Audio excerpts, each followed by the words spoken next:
इस चैप्टर की स्टार्टिंग होती है एक पास्ट स्क्रीन से, जहाँ सीवान किम अपने दोस्तों के साथ ऑनलाइन गेम खेल रहा होता है। लेकिन जब उसे अपने ऑनलाइन गेम में पैसे की ज़रूरत होती है तो वो अपने फादर का बैंक अकाउंट को यूज़ करता है। इसके बाद पेमेंट कंफर्म करवाने के लिए सीवान किम अपने फादर के मोबाइल में आए ऑथेंटिकेशन नंबर को चेक करने जाता है।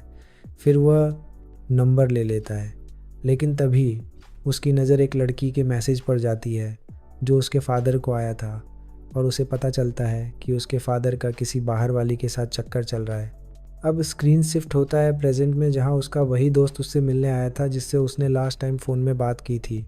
असल में सिफान किम को अपने दोस्त से कुछ पैसे उधार चाहिए थे किसी नए अपार्टमेंट में रहने के लिए, क्योंकि अब शायद वो डाबिन पार्क के साथ नहीं रह पाएगा।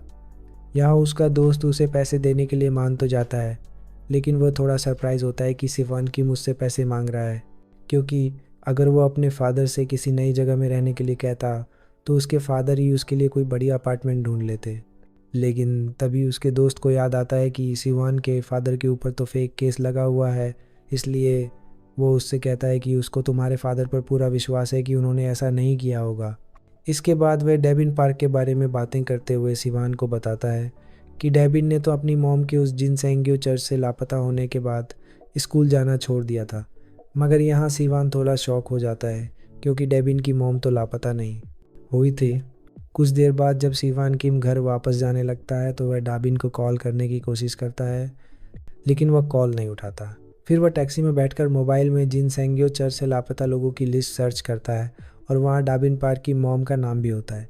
सिवान किम कंफ्यूज हो जाता है कि अगर डाबिन की मॉम लापता नहीं हुई है तो वह इस लिस्ट में कैसे है।